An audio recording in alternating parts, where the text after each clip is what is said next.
This episode of GameByte is brought to you by Jinx.com. To get 10% off of your entire shopping cart, use the promo code QUITSTALLING_366 at checkout.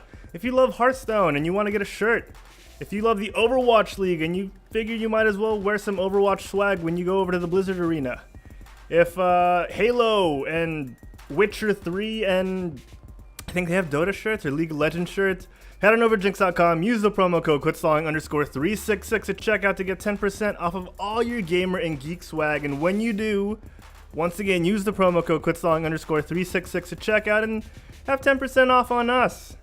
We got you. It's a Twitch. It's a Twitch. All right, guys. Well, are you okay? Who was that? Was that Mick? You alright, man? I'm good.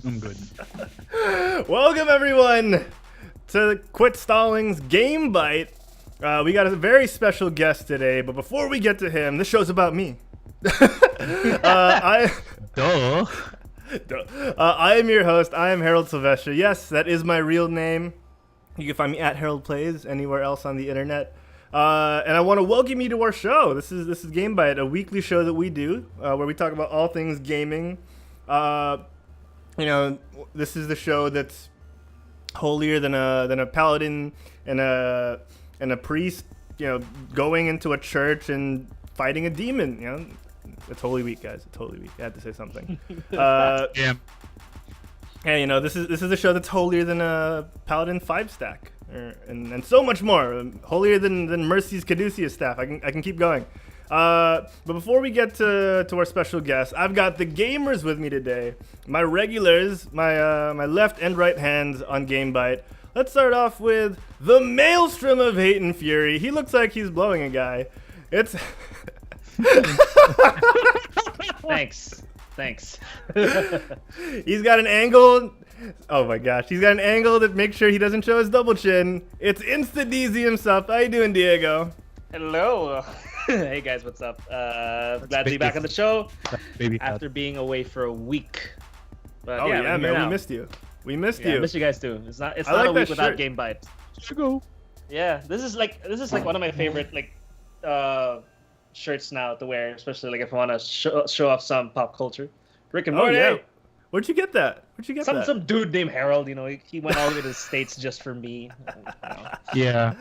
In that shirt, All right, and that other voice you're hearing, that other voice you're hearing is a man who set his Hearthstone to G&D's living room. It's the Fury bot himself, Mick DeGuzman. How you doing, Mick? That thing never gets old, right? Never. I hope she never gets to watch, because I think it's been. Wait, how long since she was the guest? It's like a few months back, like last year. Am I right? Yeah. Oh crap! And this has been going on for more than 6 months. I am so sorry. If you are watching this right now, I am so sorry. But good evening, ladies and gentlemen. I am, of course, the Fury bot. Good evening, Harold. Good evening, Diego. And a good evening to our special guest. Let's get on with the show, shall we? Let's get on with the show. And airmailed straight from Chinese Taipei. No. Wait, am I getting that right? Well, he's a fan of Azeroth as much as I am. To an extent that he had to, stop playing World of Warcraft for his future. It's Solon Chen. How you doing, Solon? Hey. Woo! Wait, I got something for this. Where is that?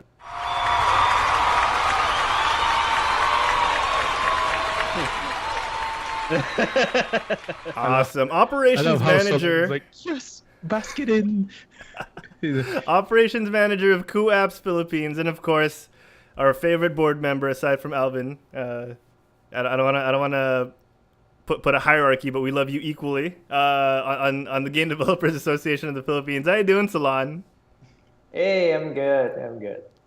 Oh man, you're looking good. That Sailor Moon makeup transformation you were talking about before the show is really paying off. It's really paying off.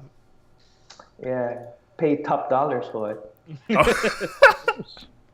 I'm sure, man. That doesn't come cheap. Bill. Francis's labor is not cheap. Francis's labor. Yeah. Oh man. Okay, so For those who don't know who Solon is, we're gonna get to grilling him in just a little bit to find out who Solon really is. But before that, at the start of every show, I like to ask my co-hosts, our guests, what they've been playing, and that question extends out to all of you at home who are watching. So to start things off, Diego, show us how it's done. What have you been playing? All right, so for the past week, I've been playing, of course, the recently released Sea of Thieves and some Overwatch, but mostly Sea of Thieves. Okay. I don't want to get too much into it now, but maybe later, like after the interview, we can basically parlay the whole thing, decide if we're gonna buy it or not. you use that word because you're a pirate now. Arr. Parlay. Arby's. Arr. Shake up, me hot is your hoe. All right, awesome. So is that all you've been playing recently? Yeah, that's pretty much it. Awesome. Mick, man, what have you been playing? Okay. I've been, I just want to go, because I've been playing, of course, Hearthstone and Final Fantasy. I'm pretty sure, like, a lot of you guys know that. Because that's the only two things I've been playing the past few weeks or so. And I just got to say something. And it's about Final Fantasy. And Herald, Solon, I know you guys love WoW. And, I love WoW as well. It's just that I got to say, the housing system of Final Fantasy is the best thing in the world right now.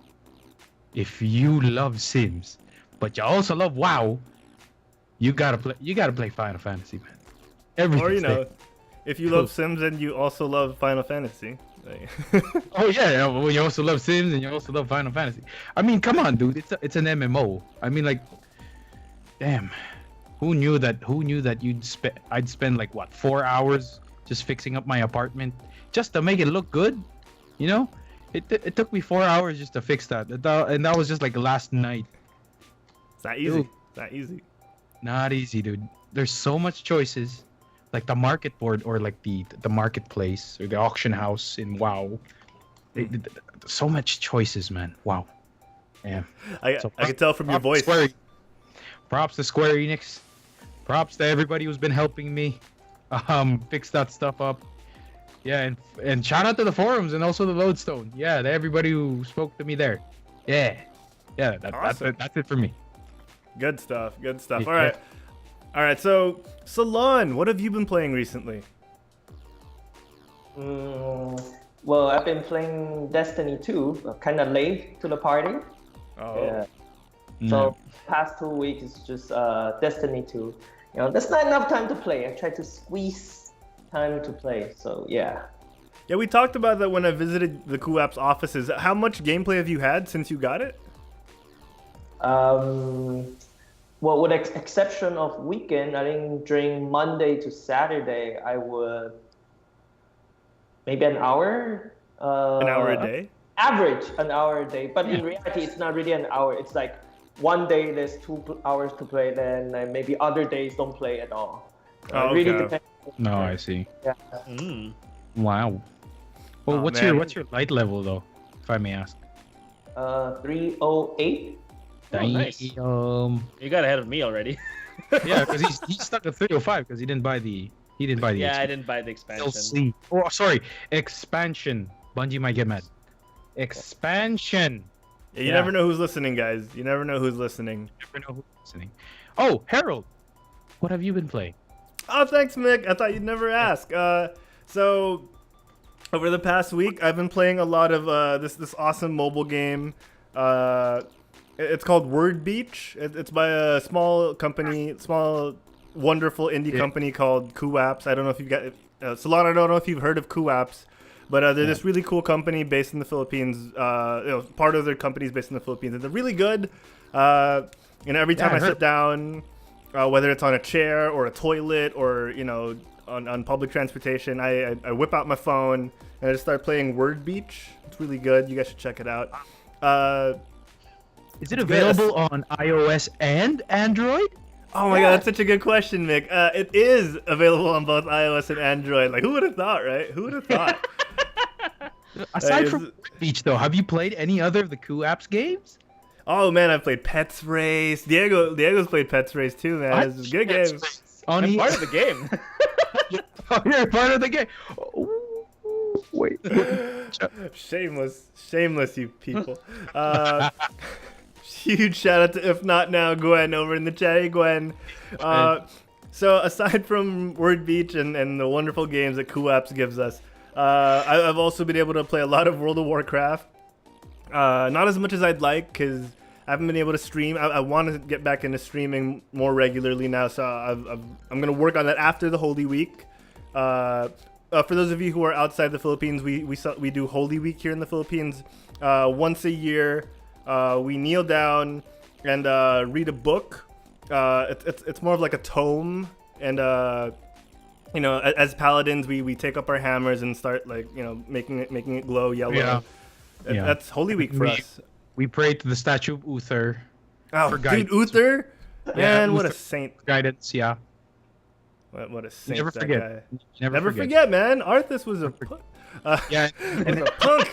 we hang out in the crypt of Tyrion Fordring. Yeah. So bad. So we're not. Yeah, for like 1 whole week we're just there. Yeah. So bad. All right. So jokes aside, and then the usual Overwatch. I got to play a bit of Overwatch over the past few days, and I actually ran into Diego and our group of friends who were on the opposing team when I was with my friends playing. Oh yeah. It was really fun. It was in quick play. And they were a 4-stack, we were a 3-stack, and we had people on our teams, and we played against each other, and it was really fun. It was so good. I enjoyed that. It was funny because from our end, on our comms, we were like, "Is that Herald?" And Rafa and Nick were saying, "Yeah, that's probably Herald. He has a Smurf account. He has an alternate account." And then we were trying to see, is that him? And so we tried messaging in the all chat, Harold, is that you? And then he wouldn't reply. So so we tried other ways to figure out if it was him. So we were judging based on his skill. So he was playing Widowmaker, and then he was popping off headshots 1, 2, 3, and Nick was like, "Nah, this can't be Herald. This Widowmaker's too good." and then at the end of the game, they won. The Herald's team won. And then we were trying to chat with him again. Herald, is that you? Then he finally replies, and he says, we asked him, "Herald from Quit Stalling?" And then Herald replies, "Get off your butts and quit stalling." So how it went was someone was like, "Quit stalling, Herald," and I typed in a question mark, to joke with him a little bit, and then I was like, "Just kidding, get off your butts and quit stalling." And then they're like, "Oh no!" The chat started spamming, and it was really fun. I enjoyed playing against you guys. Harold ended it with top 10 anime betrayals. Nani? Anime betrayals. Yeah, it was awesome. It was awesome. It's always fun when you get to play against your friends randomly on the internet, and start popping some caps in their heads. So it was good. It was a good time. Yeah, that happened actually with us in the office once. Oh really? How'd that go? So during the lunch break, and then people sit in and then boot up the Overwatch. So we had two group of 6. Yeah. So Okay. they both queue up, and all of a sudden when someone pressed that, everybody started shouting because I was actually part of the game. But Okay. I didn't notice what happened. Then everybody started screaming, and it's like, "What happened? What happened? What happened?" And I pressed tab, and I start screaming, goes, "Ah!" Yeah. Solon, I thought you were gonna go. Oh yeah, they were here in the office, and then when they started shouting, you went, "Hey, go back to work! You're not supposed to be playing." I thought you were gonna go that. Yeah. Oh no, man! During my visit to the KooApps offices, it's the exact opposite of that. So I'm just like, "Oh, that guy's playing. I guess he's not getting his paycheck." No, it's so relaxed there. I've actually sent in my application already. Oh man. Solon, you'll find my CV under your desk right now. Hi. He checked his chair. Check. It's taped. You get a CV, and you get a CV. We all Oh man. Oh, there. Games_Kimara. Kimara, who was in one of the KooApps teams during the QSU, the Quit Stalling Overwatch Online Open, is in the chat right now. How you doing? Long time no talk. Long time no see you in chat. Good stuff. Yeah. If you want, you can have him walk into the room right now. Oh, that'd be so cool. That'd be so cool. Show up in his camera. Like, Kyosu! KooApps Kyosu! team. Just to call them all and say, oh, we have a meeting, and then just, face the camera and then wave. Like that. I'm not sure because I think he's shy. Aw. Can't be shy. Can't be shy. Come on. Show us how Lucio's balls hangs. Yep. Let me check where he is inside the office. Okay, Solon is checking. So while Solon checks, I want to remind everyone, let us know what you've been playing. Wow, we went really far over there. Elder Jin in the chat says, I've played a lot of stuff this week, but what's more exciting to me is what I'll be playing later. Oh yes, Elder Jin has reminded me. He's thank you for reminding me, Elder Jin. Folks at home, if you haven't yet, the lovely people over at Indigo Entertainment are launching Garrison Archangel today. We actually got some early access keys yesterday, so we weren't able to use them yet. Mm-hmm. Here, I'll quit stalling. I was hoping to do it after the show tonight, but then they were like, "Oh, it's releasing tomorrow." All right. Sorry. Never mind.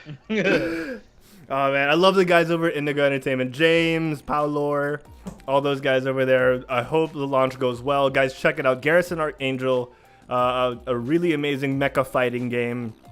If you love Gundam in any form. Customizing robots and robot fighting. Yeah. This is probably the thing for you. Yeah, if you guys want a small peek, Diego and I played it last year, around this time actually, I think. Diego made a mech called the Mauve Avenger that had no Mauve at all, but Yeah. It was awesome. Two shields.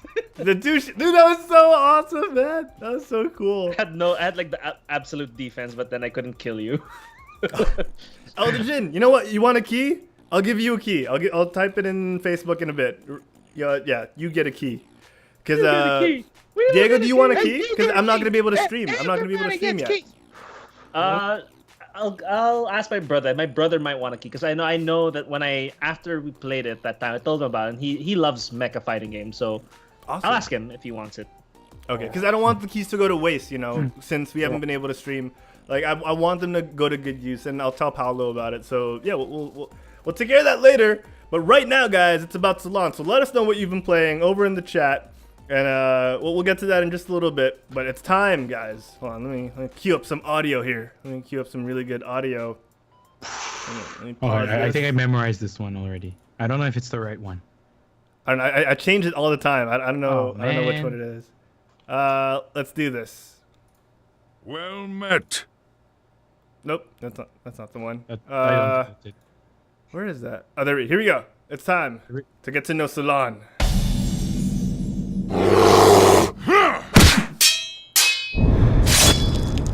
Epic! Epic! It's time to interview Solon, and this interview is brought to you guys by Word Beach from KooApps. Check it out now, live on the iOS App Store and on Google Play. Check it out. KooApps' Word Beach is a fun toilet game that you can play at home or anywhere else in the world, as long as you have a mobile phone. Check it out, Word Beach, out now. Yes! I have a feeling that it's gonna get really trendy this weekend. Downloads are gonna go up by 5. So check it out, guys. Word Beach. Francis in the chat, real quick before we get to Solon, because Francis, he made it. He made it. Destiny 2, back to Hearthstone, and a little bit of Overwatch. It's awesome. That's awesome, dude. Overwatch.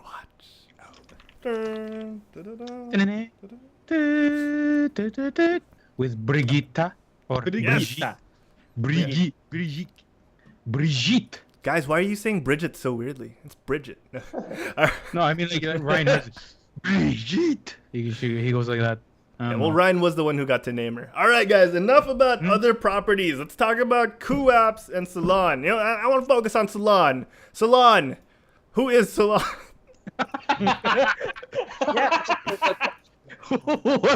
Solon. So who is Solon?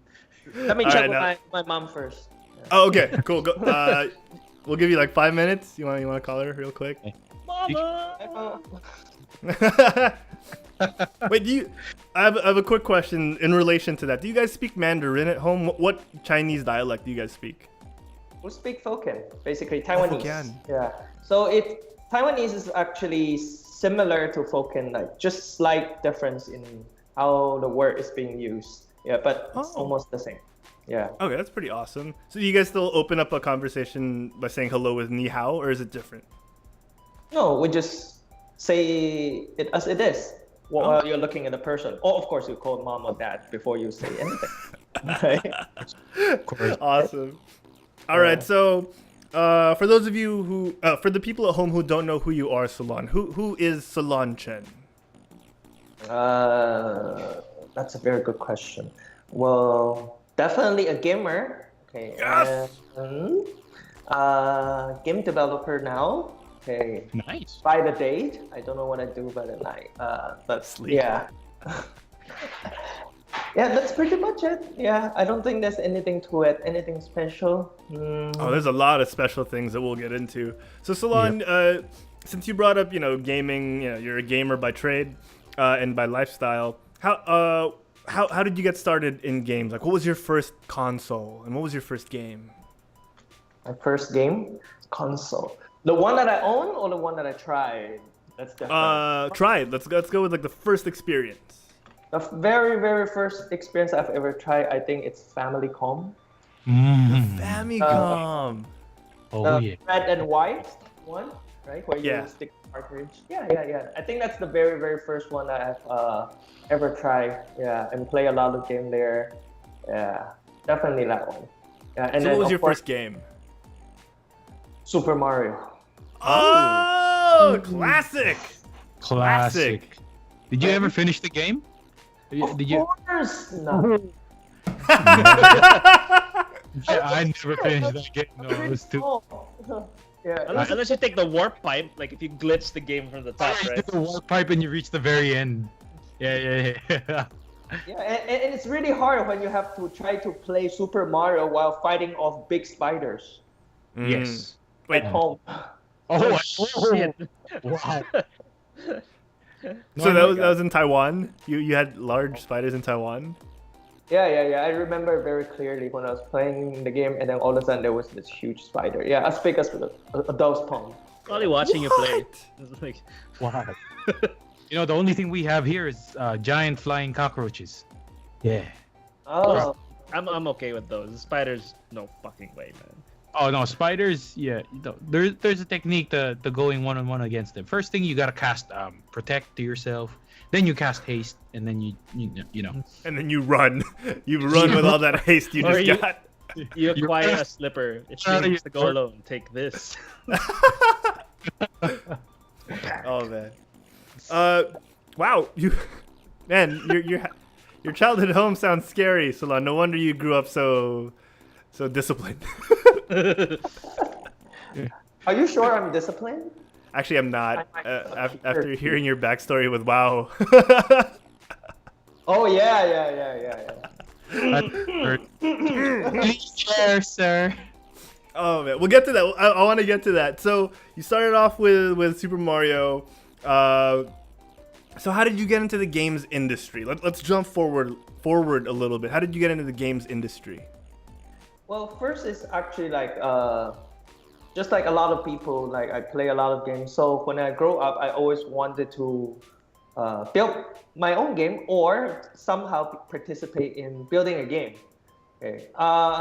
Well, back then, when I was still a kid or student, doesn't seem to be like there's any way to do it. And then of course, like back then, internet is dial up, and then yeah, you don't have that much wealth of information, unlike now, with broadband. I mean, despite how crappy and sucky it is in the country, but still, right? You have access to it. You can watch YouTube. There's so many things that you can see, right? Back then, I remember the website is like single color and then with big font and text, and then one picture takes like a minute to load or something. Oh yeah. Oh yeah.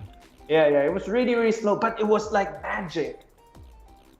Yeah, back then it was really like magic. But then you still can do a lot of things with that. Yeah, so I went into a school which I quit. Yeah, it wasn't interesting enough, to get what I want. So I just quit it, and basically start working until one day my partner came to me, and he was from the States. So when he came in, he showed me this really, really weird phone called iPhone. Yeah, and I was looking at it, and he told me, he's like, you know what, like you can play games on this. I said, really? And then, so he showed me a tower defense game, and I've tried that. Okay, but if I'm gonna play a game, I would want to play it on a console. Why would I play it on the phone? And also, like, iPhone is nothing special because the camera is so crappy, right? It's only like what, 0.3 megapixel, right? I have my Nokia N95, dude. Oh yeah. Oh snap. Yeah, this N95. A lot better. Look at the camera. See, I can take a lot of pictures. I can still do a lot of things. Yes, I don't need a tower defense game on my phone. I can just play it on PC, right? That's it. Yeah, and 1 year later, everything changed. Oh, and then what happened? What happened after that 1 year? Don't leave us hanging, man. Well, a lot of things happens in that 1 year, but of course, it's like when I realized that, hey, I could actually build games on it. Yeah, because like you can still build stuff in like N95, but it's pretty much limited. And that's when I realized that there's a lot more potential on iOS platform. Well, there's no Android at that time, of course. Yeah. Right? So it's like, so I can actually do a lot of things. And then, this thing is bound to get better. So probably like I would able to start to build like simple games that I saw in Famicom, right? The very, very first console that I've ever tried.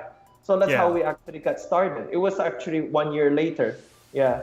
Can you imagine the very first time that he told me, I totally rejected it. It's like, you're crazy. No. I just go, okay. Let me think about it. Yeah. So that's so cool. How old were you when that conversation happened, and how long ago was that? It's really long. I think that's about 10 years ago. Yeah. Oh, wow. Yeah. So basically, like the phone that he showed me is the very first generation iPhone. Oh, it's the one with the silver back, right? The one that gets dented easily. It's a really thick one. We still have in office. Ooh. Yeah. And then Solon was like, "What is this? Check out my Nokia N-Gage. Like, look at how big the screen My is." N-Gage QD. See how I can put cartridges in the back for games. Oh my god. That's a throwback. Yeah. So 10 years ago. So you've been in the games industry for 10 years. Yeah, more or less. Yeah. Wow. How long has it? With that said, how has the I had that 1 year delay or so, right? I really joined and started working on it when I think like 3 or 4 months before the 3GS was released. Yeah. Oh, I see. Yeah. Wow. So I still remember that I broke my phone, and then I walked into.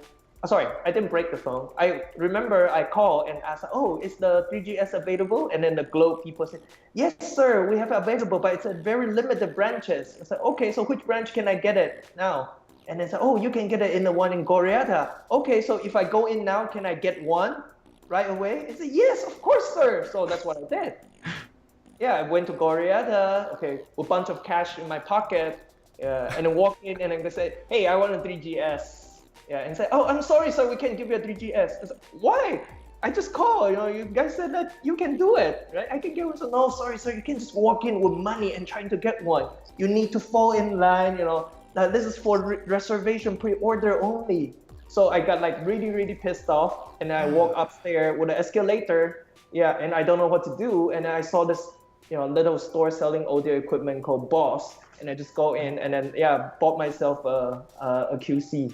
Yeah, with that money instead of buying an iPhone. Oh, wow. Wow. Yeah, and ended up like liking it a lot. And it's like, I didn't know that these kind of things exist. In fact, the noise cancellation was like so good. I thought the sales guy was tricking me and making fun of me.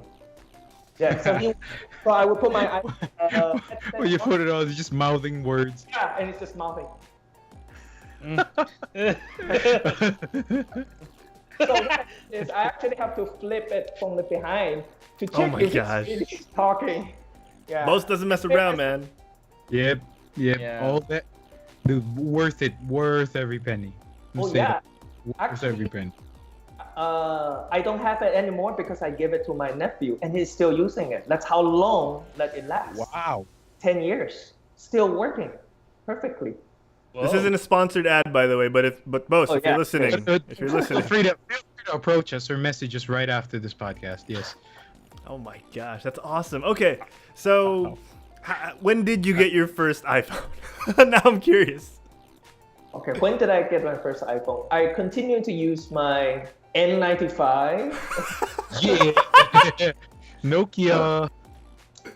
Yep, and then I was waiting, waiting for the new iPhone 4. I think it's a 4S to come out. Yeah, Wow. and then the phone broke. So yeah, I had to find a replacement. So I bought it right away. I was gonna hold it until it happened, but yeah, it didn't last until that happened. Yeah. So that's my first iPhone. It's a white iPhone 4. Good Yeah. choice. So it was unique at that time because it was new. Because remember, when it first came out, it's just black. There's no white. Yeah. Yeah. I don't know. To me, even though I've had black iPhones, in my opinion, like when I think of, for me, I still think of Apple products as white. You know, going back to the Macs before they were colored with a random the old Mac desktops when they were like brightly translucently colored. Or were they still called iMacs? I think they were just called Macintoshes, right? I think Yeah. yeah. Like I think of these computers as white, and the iPod was to me white, and you know, like yeah, the white iPhone is still kind of iconic in my mind. That's pretty cool that you had one. Yep. Yeah. But do you know what? Actually, that's the only white iPhone that I had. The rest of my iPhone are all black. Yeah. There's a Honestly, reason more behind professional it. looking. Yeah. Actually, it's not because of professional looking. It's because like if you look carefully, most of the phone has some kind of border on the side. It's inside the screen. It's in the screen. We're not talking about the exterior casing. Okay. So inside the screen, there's black border. So when you have a phone that's black, and when you turn it off, or when you're seeing something that's black, it looks like seamless, one big piece. Oh yeah. I remember True. that. I remember Yeah. that. I would look at that because my iPhone 5, when I had the iPhone 5, it had that black border you're talking about, and I would always like just look at it like it's weird. It's just there. And now that my iPhone 6 is black, it seems seamless. Yeah. It's seamless. Yeah. Yep. That happened to my 5S as well. Because I got a 5S by accident because I asked for the black and then they sent me white. But I never really gave it back. I was like, I'll give it a shot. Why not? The 5S is still good. Yeah, 5S was good. That's actually one of my top 5 favorite ones. Yeah. Oh, your top 5 S's. 5S is also one of my favorite. Yeah, I love it. I love it so much that I lost it after 1 month. Wow. Oh shit. And I'm guessing you bought another one With cash. Yes. with cash? Did. Like you No, just I went back to my iPhone 5. Oh, okay. I thought you bought a new one, and then you just walked into any Apple store and you just I want one, and you just dropped the money on the counter. No. I bought an iPhone 5, so I only used 5S for around 1.5 months, but it was really, really, really polished. I really liked it a lot. So, however, I think the universe has its own way. So when I changed to iPhone 6, I think after a certain amount of time, I forgot what happened to it. It just didn't work. So I used a 5S instead. So I still get a 1 year of 5S also in the end. Yeah. Nice. That's Yeah. awesome. All right, we have a question in the chat salon. IM_B is asking, Overwatch or Paladins? So guys, I want everyone to answer this. Overwatch or Paladins? Overwatch. First. Overwatch. Oh wait, is it? Oh, that is Is that a over. pirate? Is that Oh, a pirate that- Overwatch? oh. Diego, you're oddly quiet. Why are you smiling like that? Why are you Because smiling you like played that? both and you like Paladins more. Admit it. Admit it, Diego. No, I'm just listening to the conversation. Ooh, what a. Paladins. I don't know. Is the game still in beta? I think it's still in beta, right? It's still in I'm its underscore B, let us experimental know. stage. Yeah, it's still an experimental stage. It doesn't. It can't even compete because it's not even a full-fledged game yet. Oh, snap. Oh! Wow. Overwatch, hello. Oh, yeah. I mean, you do. I'm sure you do have fond memories because you got to play Paladins with your significant other. Yeah, we got to play together. That was like the best part of it. Like, but, Honey. yeah, the best part of Overwatch was. Overwatch. Paladins was getting to play with Cheska. The other fond moments of it was when. Oh my God! Remember that time where I raged on how to just create a freaking account?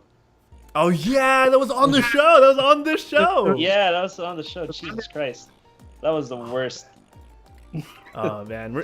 So real quick, I'm seeing a lot of new faces over in the Twitch chat. Shout out to Power Plus Frenzy, Waffle_Maker104. Hope you guys are enjoying the show. All right, so let's get back to Solon, guys. I have a lot of questions for Solon, and I'm sure you do too. One of my more immediate questions was, Solon, you've been in the games industry for 10 years. Why the Philippines? You decided to move here to the Philippines. Was it because of gaming, or was that aside from gaming? I never got to ask you this in person. Yeah, it's actually because of the game industry. It's a very unique game called Game of Life, and that's why I moved into Philippines. Oh my No, gosh. I was a kid. So yeah, when my parent brought me here, I come in, right? Of course, right? Oh, okay. Why not? Yeah, and then I got into gaming a lot, game industry a lot later. I was here since 13. So Oh, really? Wow. yeah. So, Yeah. are you naturalized yet? The paperwork is ongoing. I'm Pare, bro. You're what? You're Overwatch. Pare. overqualified. He's been here since he was 13, man. Yeah, that's what the lawyer said. Yeah. Have you memorized the national anthem yet? Bayang Magi. Okay. I don't want to stand up. I don't want everybody to stand up. And then put your right hand on your Oh my gosh. It's required during graduation. It It required. is. That's true. Guys, let's not talk so loud. I think DZ's still in the middle of Sea of Thieves. Let's not distract him too much. I'm not playing Sea of Thieves. What are you talking about? I'm just, I'm not playing. My hands are here. I swear. What are you talking about? I'm not Just- playing Sea of Thieves. Yeah, he's playing with his toes. Mouse to like scroll through like he's just reading the text from the quest. No, you know what I'm doing? I'm filling out the show notes, but you guys have failed to contribute to. Just kidding. Yeah, you did. Oh shit! I'm so sorry. Oh, there. Suck Yeah. it, motherfucker. Yeah. Oh, hey! Oh my god, I forgot we're on the Hey! show. Hey, Swear jar. Where is it? Here's the swear jar. Here's my All right, new now you have 5 to- centavo coins that the BSBs decided to create. Okay, now you have to cheer bits for us, Diego. Now you have to cheer bits for us for swearing on the show. Okay. Okay. Some, Look at Road- Francis in the chat, man. This scurvy dog over here with the mouth of a sailor. You kiss your mother with that mouth. Yes. Oh my gosh. All right. So Solon, you've been here since you were 13. You're overqualified as a Filipino. How is the Philippine games industry like? And I'm sure you've traveled abroad. How has it been like? And what are your experiences with the differences in culture with the different industries and their different nations? Well, one thing really stood out with us when it comes to game industry is we are relatively small, okay, and we are relatively poor. I like how he's smiling when he says that. Relatively poor. Relatively. Relative, everything's relative, okay. yeah. But in Southeast Generally. Asia, we are really the only one that has a official trade association, and also everybody tends to work together very closely. It's a very small community, like almost like everybody knows everybody kind of thing. Unless because of rise of indie, so there might be a lot of ones that are a team of 2 or 3 or even single person that are building games that we don't know, hiding somewhere, okay, in their home. So if you are, okay, please don't hide in your home. Come out, okay. If you're individual, you're shy, you can go to like and you want to drink, you go to Drink Up, right? Or if you want some like people to talk about game that you don't want to drink, you can still do IGDA Philippines, okay, which is being taken care by Gwen and a lot of our friends, right? And then if you already like making some money or make yourself more legit, okay, you register your company, right, and be part of a GDAP and try to help the industry become better, right? And we will make sure that you pledge your allegiance to the empire. Oh yes, we had the Emperor on just last week. Pledge your allegiance, folks. Okay, so Solon, I want to get more in depth on that because I'm sure some people who are watching right now may have never thought of joining associations like IGDA, the Independent Game Developers Association of the Philippines, or GDAP. So what are the benefits of an org like IGDA for people who aren't new or for people who aren't familiar and people who are looking to break out and, like you said, socialize and connect more with the other people in the local industry? Okay, so like the short answer is don't ask what the industry can do for you. Ask what you can do for the industry. Okay. Vote for Solon. Yeah. Vote for Solon. Vote for Solon. Solon Chen. So yeah, I think like one of the thing is try not to expect too much. Okay, so you won't be too disappointed because everything is hard when it comes to industry. Nothing is ever easy. Okay, and when you go to those organizations, you make friends. Okay, you make connections, and eventually they might help you. For example, technical terms. Okay, you might learn something from them, or you might even find you a partner. Okay, we're not talking about marriage here. We're talking about business partners. Oh shoot. Okay. Of course. Well, some fun, marriage. Okay, there. But yeah, you might find some business partner. You might find some. If you are artist, you don't know how to code. Maybe you found someone who can code, but but it's not an artist. Right, you can collaborate together with each other. Sometimes you have like media connections or connections with like different publishers or stores. Okay, and then like if you are talking about GDAP, okay, you would have even more chances to connect to, for example, like some of the industry's big players. Okay, or you get to meet and learn with a lot of like AAA like programmer or artists in other big studios. Okay, for example, like recently, just last Sunday, okay, the infamous Comic Con Asia event. Okay. We talked about that yesterday on Geekcast. Yeah. Yeah, the infamous event. Well, actually, like two of the art speaker there, like which is invited by GDAP, actually worked in Blizzard. One of them still working in there for 13 years. So, Harold, I think you were not there, right? I missed out. That was Rob Sevilla and I forgot who the other one was. AJ, Anthony AJ. Jones. Yeah. So, yeah, basically a lot of things that's right behind the box. Yeah, the art book. Yeah, if you look at the art book, in the collector's edition, you will find Rob's signature in there, in some of the artwork. I'm serious. Yeah. Ooh. So yeah. I'm gonna whip it out as you're talking. Keep going. Yeah, keep going. Yeah. So like, he did like a lot of the artwork there, and of course like AJ is there also. Like, I think like he worked with some of the StarCraft stuff. Of course, like I can't talk about the details or anything like that because he didn't mention it to us. Also, this is his. Wait, let me go full screen real quick. Oh my gosh, man, I missed out. Hey Rob, if you're watching right now, I'm a huge fan. So you'll see his name right.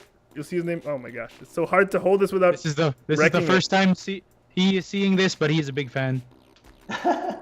No, I mean, I've seen the art. I haven't read the names, yeah. sadly. You can't. It's too blurry. It's too blurry. But Yeah, but that art book. Oh man, can't wait to take a tour of the new Quit Stalling Media Studio. and you will never see this.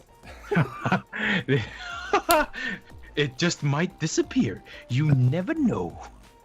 Yep. Yeah. So sorry.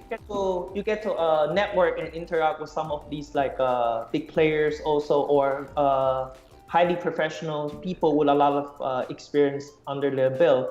I mean, you would have more closer interactions with them.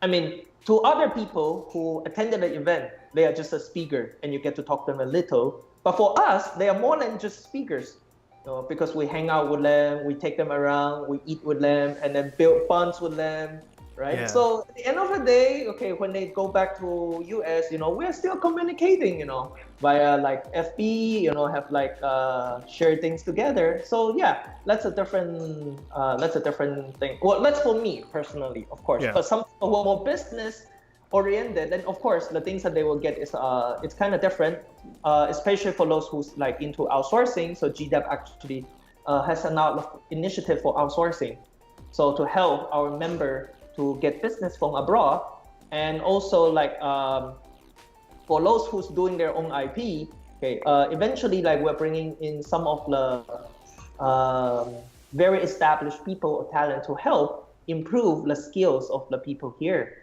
in the Philippines, because I mean, honestly speaking, game development in the Philippines is relatively young compared to, of course, Japan and US, right? So they are all like very talented, working very hard with tons of experience. So of course, it's good if they can come here and help us and accelerate our process, so we can beat every other Southeast Asian country and eventually like be in the same league with rest of them.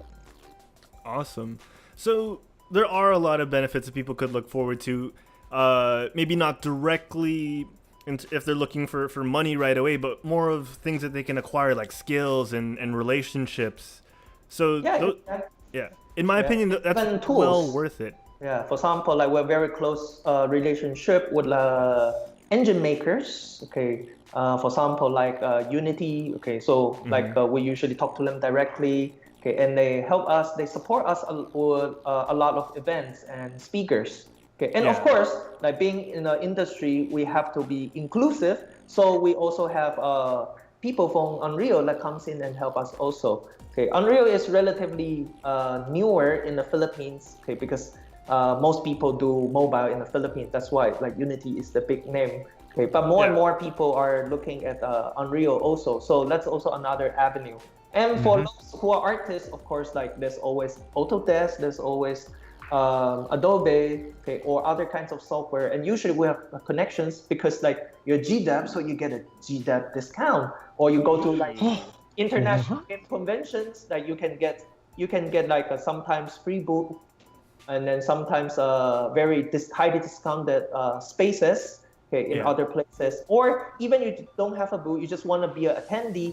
Sometimes they are free tickets that you can go in. Sometimes they are highly subsidized tickets simply because you are part of GDAP.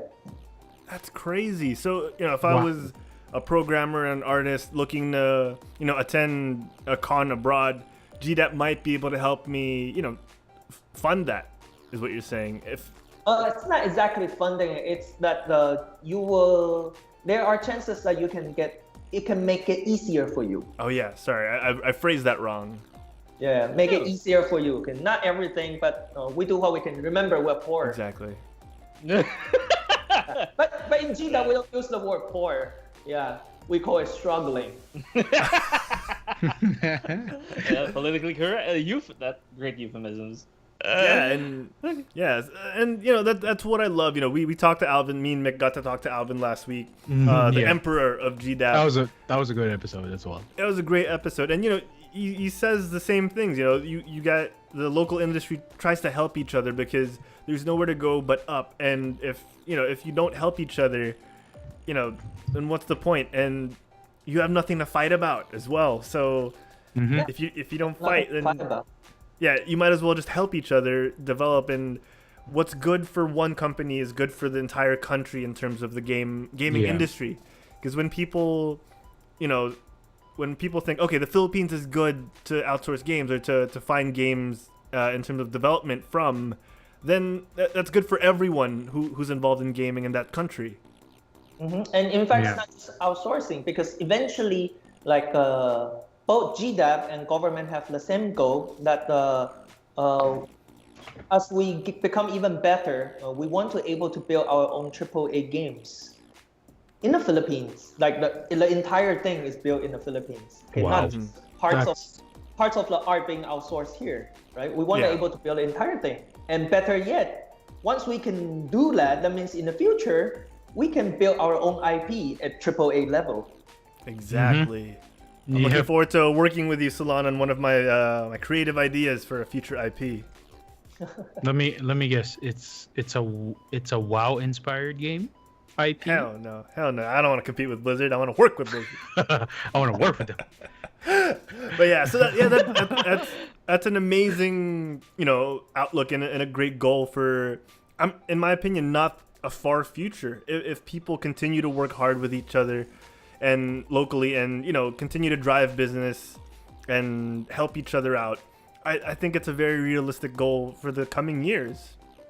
Yeah, yes, like we actually made a roadmap like I think 3 years ago, and then start working very on the roadmap to make sure that slowly but surely we can reach that goal. And the funny thing is, regardless which administration, like both the yellow and the new one, okay, they all agree that we Filipino are extremely creative and talented, and this is something that we have a very big opportunity, okay, that we can bank on and actually make something for ourselves, for the Philippines. Yeah. See, the way I talk, they should have given me the citizenship already. Vote for Solon Chen.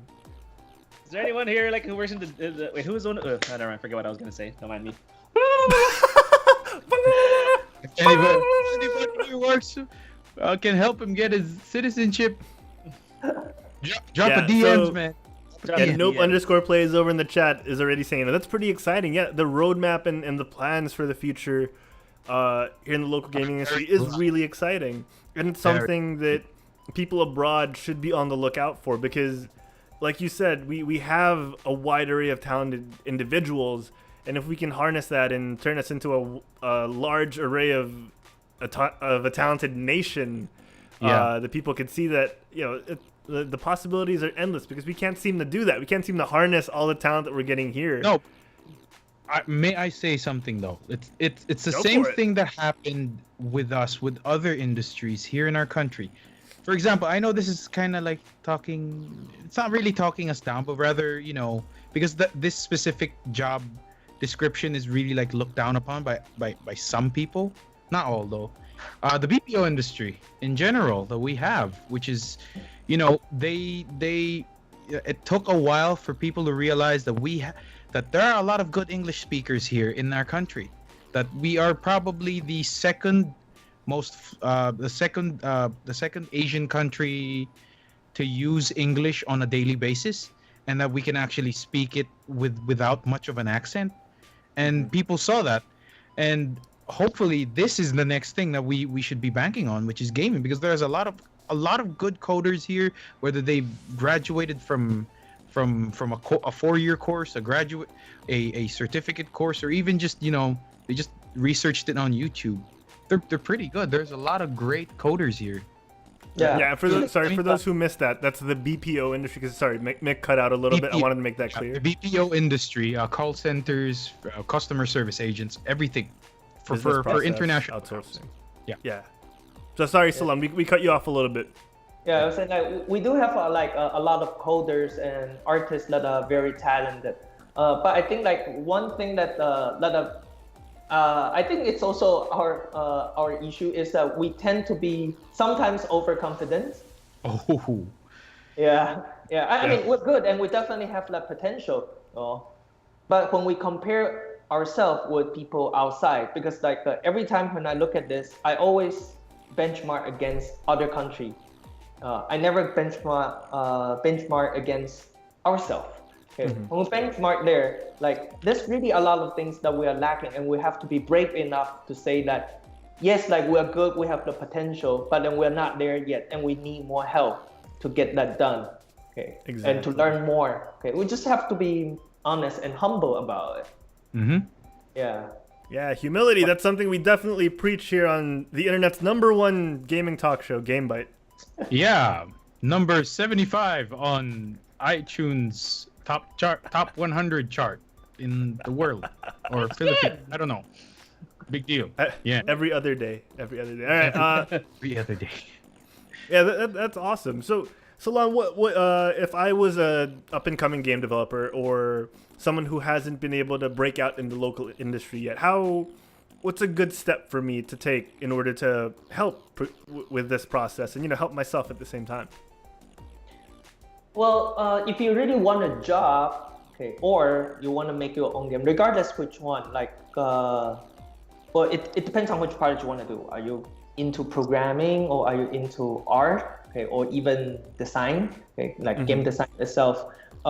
It's different, but one thing in common is you have to study hard, really, really, really hard, because most of the people think of game development or they think that it's fun, it's really cool. Okay, and I can play game really well, so I should able to design game very well, or I should able to make a game very well. But that's not true, because game making is a science itself. You need to have very good math. If you're a programmer, you need to have very good math, and then very good in physics. I was about to say physics, yeah. Physics. Yeah, sometimes trigonometry also. Okay, because I mean, how are you gonna do the Dragdo effects? Right? It came out somewhere, right? Someone has to do it first. Now they make things easier, like you can just plug it in and use it. But if you want to do something more complicated, for example, Blizzard doesn't do that kind of thing, right? They do it themselves, right? Because they are capable of doing it. So if you can do something hard, then you have more value. If it's easy, then everybody can do it. Yeah. Right? You are easily replaceable, right? And you can compete with those who have true skill. Yeah. That's why you have to study hard, like very hard, and always practice your coding. Okay. If you can, find a good programming mentor to help you, to mentor you. And of course, there's always a lot of resources on the internet. It's always about your own motivation. Yeah. And same thing with artists, because like same thing last Sunday, I was talking with like AJ. Okay. And basically, I mean, by the way, I think right now he's ranked #2 in ArtStation. Wow. Yeah. Someone was #1 and he was joking about it. And then, he's actually listed as #2 in there. Yeah. And then he basically said, well, you just have to keep on drawing. Yeah. What makes him better than others is not because of talents. He doesn't believe in there's such thing as genius and talent. Yeah. He believes in working hard and spending more time doing the thing and practicing the thing. Yeah, and the reason he said that is because he used to be a plumber, like Mario. Oh my gosh! Wow. Yeah, he was a plumber. Drawing, I mean, he was never an artist before, and then one day he figured out that being plumber is not his thing. He doesn't want to become Mario, so he shifted. Yeah, and then he found out like, hey, he kind of liked it, and then he kind of sucked at drawing also at the beginning when he drew his first stuff. But then as he drew more, he feel like, hey, this is something interesting. So he just keep on doing it. And and he knows that he started late, so he had to work harder than others to catch up. So he drew a lot, literally drew a lot, tons and tons and tons of draw. Yeah. And it just so happened that even Rob and Will, both of them says the same thing. You just have to keep on drawing a lot. Okay, like in terms of technique, you can always learn on the internet. Like there's so much YouTube video, color theories, etc. Okay, compositions. It's really just a lot of practice and have someone checks for you, someone mentor you or critiques your work. Okay, and that's one thing that we have to be very open. Okay, everyone have to be open to critics because they are not there to make you feel bad. They are there to make you better. Oh my gosh. So for those who want to see the folks we're talking about, so Rob Sevilla, or for the Filipino, Sevilla. You can check him out online as well. AJ Nazaro, you could check him. Like Solon mentioned, his art station is #2. Check it out. Like these guys have worked on World of Warcraft, Hearthstone, because it's the art is shared. Yeah. Yeah, Yes, really talented guys. And Solon brought up a great point of just keep drawing. One of the people who are higher up in Blizzard, his name's Samwise Didier. He always says ABC, always be creating, and that's something a lot of these Blizzard artists take to heart. And I think that's something that people who want to get better at their field, especially if it's art, have to practice. Always be creating, which is I think a great motto. Solon, you mentioned practicing programming. I heard from behind the scenes in Blizzard that even the artists know how to program, because if they make rigs and if they do their own modeling, it's hard sometimes to get someone, like you said, to check their work. So another useful skill for artists, like 3D artists, is learn a little bit of programming so you can check if your model is working right, if the skeleton is suited for what you're doing, and check online for resources, because the internet, as we mentioned earlier, is not dial-up anymore. It's not the greatest, but the tools and resources are out there for you to be able to check for yourself, and get a strong foundation to get started. Yeah, that's really how it's like. And for design, it's the same thing. Okay, but one of the things with design is, if you want to get a job, it's way harder in the industry, because remember, like, you only need one game designer for the entire game, and the game might take you 3 years to build, right? So yeah, it's way harder to be a designer, to get in as a designer. And also, to be a designer, you need to have a lot of life experience to understand people better. And at the same time, you also need to have experience and qualifications saying that your game design works and actually makes money. Because in all those big companies, they will see that, hey, why would I hire you as a game designer? You have no actual experience. Everything that you say is just theory, and talk is cheap. Everybody can talk. Exactly. Yeah. Hell, we talk on a weekly basis on the internet. Hey, that's productive. We're practicing. What's supposed to be that We're funny? I was kind of practicing. serious. Now We're I'm a little future hurt. hosts, okay? Oh my gosh. Yeah, so that's fantastic advice, Solon, and I hope that's helpful for the people at home, because that's very insightful, especially the fact that you said be open to criticism, because it's going to benefit you in the end. Wow. Yeah, that's probably the best thing that everybody needs right now. Not saying everybody's salty or aren't open, but just saying. I mean, always keep that in mind. Be open to criticism. Yeah.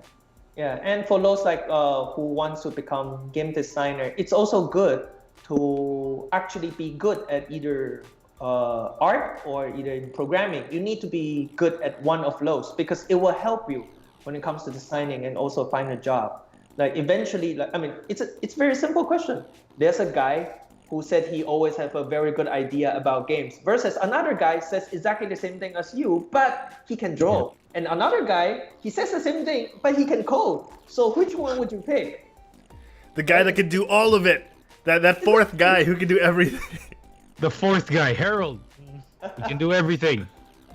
So it's very obvious, right? And for all of our programmers, we always try to help them and making sure that they have a design sense. Because sometimes if you just hire normal traditional programmer that are not really into game, sometimes they have no design sense. They don't get that it doesn't work. It doesn't provide the best experience because they don't play games. They don't get it. Yeah. True. So you need to have a little bit of design sense, even though you are just a programmer or artist. Yeah. You need to understand it. Yeah. Yeah, go beyond the fact that, I play a lot of games. I know how this is done. That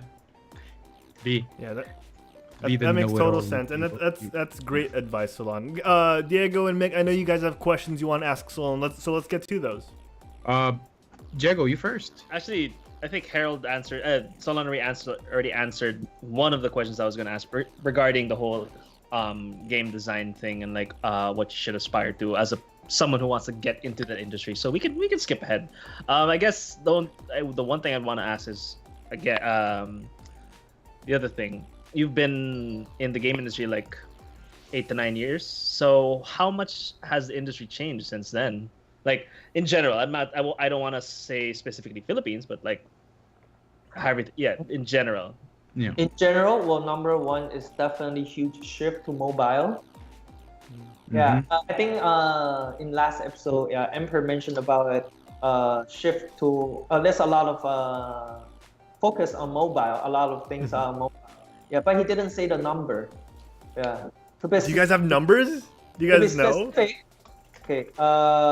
Yes, I do have number. Yeah. So in 2017, the entire game industry is 116 billion US dollars. Wow. Okay. $116 billion. Yes, 116 billion US dollars, and 47% of that comes from mobile. Whoa! Shit! Whoa! Shit! I was expecting like, maybe like around 20%, or like 15% comes from mobile. Nope, almost half. Almost half. Wow. Yeah, so you can see how the industry is shifting, and also because the phones are getting more powerful. So now the AAA people are starting to jumping into this mobile game also. Yeah, I mean, recently we saw like PUBG and then PUBG Mobile. They're all going onto mobile, right? There's a lot of games that slowly AAA games are moving into mobile front because they are more and they can handle it. Of course, like if you have like very old low-end phones, that might still be a problem, but it's getting cheaper to acquire them. You might still have your Nokia N93. I know people that still use their iPhone 4. Oh yeah, man. Those are studs. That thing is built like a bunker, man. It's kind of like the 3310 of Apple's iPhones. It's the 3310 of Apple iPhones. That's actually not a bad comparison. Even the 3GS is still pretty pretty good. Yeah, it's a very tough phone. Very tough phone. Yeah, you throw it against the wall, doesn't break. Not really. Cheap phone is like can be easily acquired now. Like even for example, like recently I just bought a phone that's like it's exactly the same spec as the Pixel. The Google Pixel. Okay. Same spec as the Pixel 1, but it only same GPU, same amount of RAM, and same CPU. Yeah, but it only costs like 18,000 pesos. Wow. Whoa.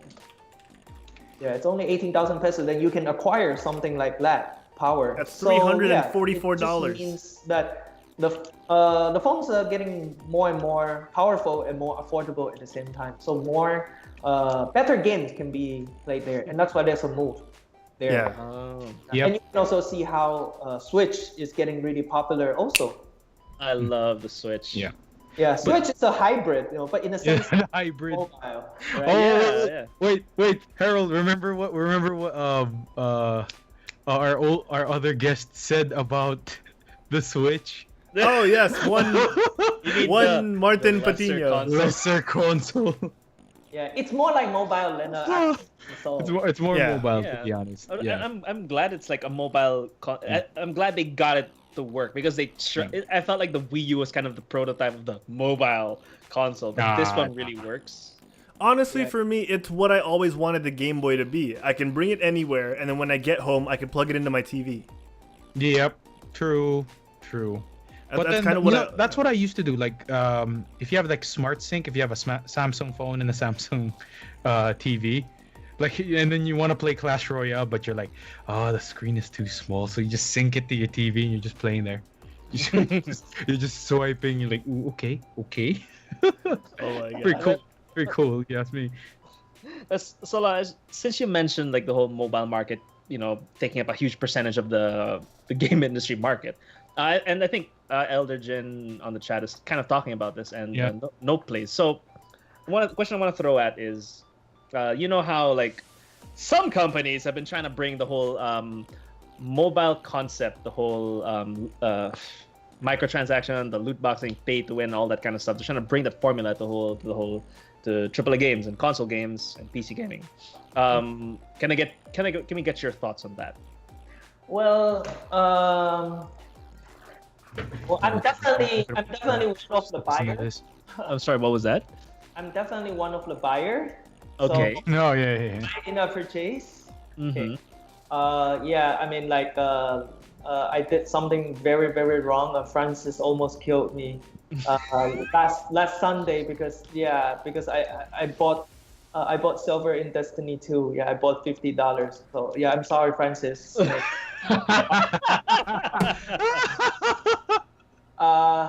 Yeah, but actually, I think like in-app purchase is fine, but it depends on what kind of thing that you are selling and what you are providing. There are ones that are reasonable, okay, and there are ones that just kind of cash grab, $2 horse armor. right? Yeah. Usually, like so in China, usually pay-to-win model works really well. Okay, so some company does it because it makes money for them, and people gotta eat. Right, and then China, they love like when they fight on a mobile game. Okay, what they do is like because in some mobile game you have to pay in order to talk in global chat. What?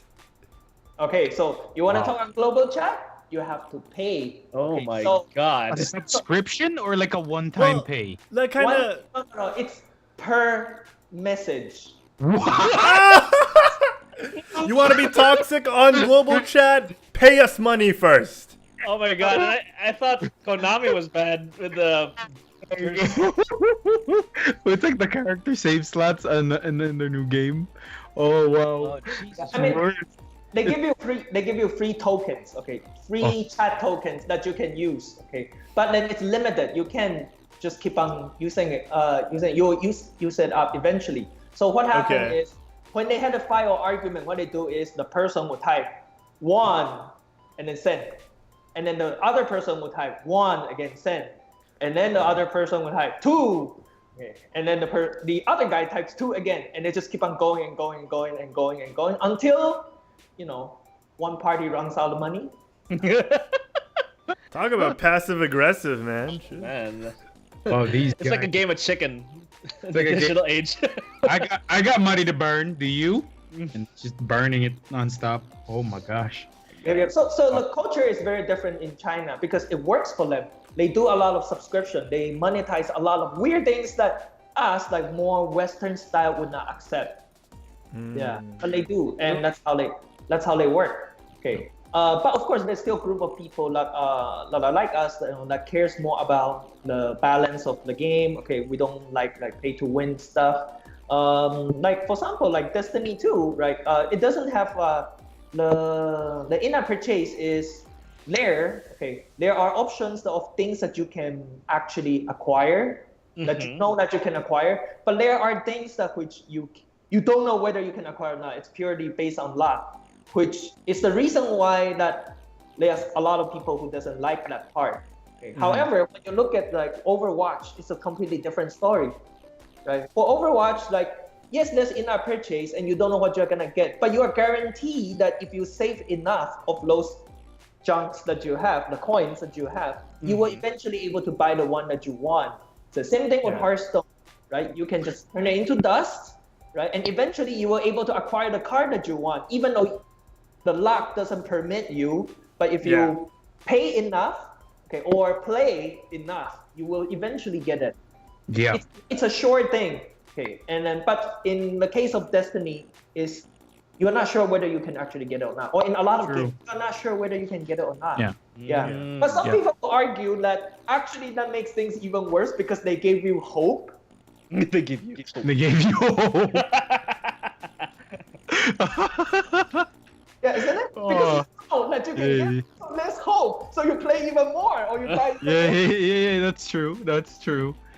Oh man.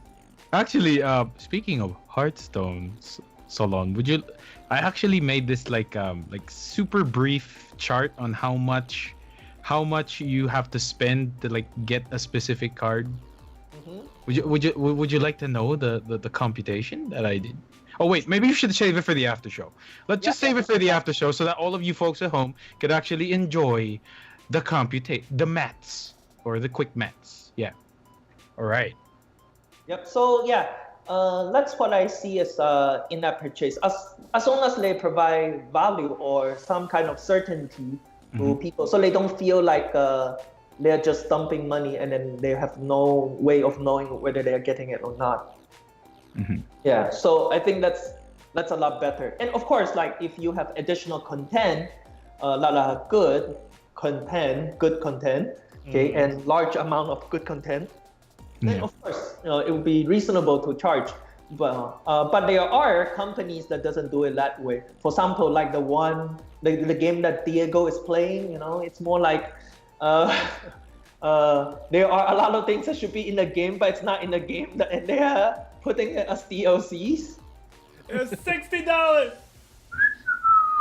I'll get to that definitely later. Yeah. Why do you think I'm turning my back? No, I don't want to hear it. Yeah. Oh man.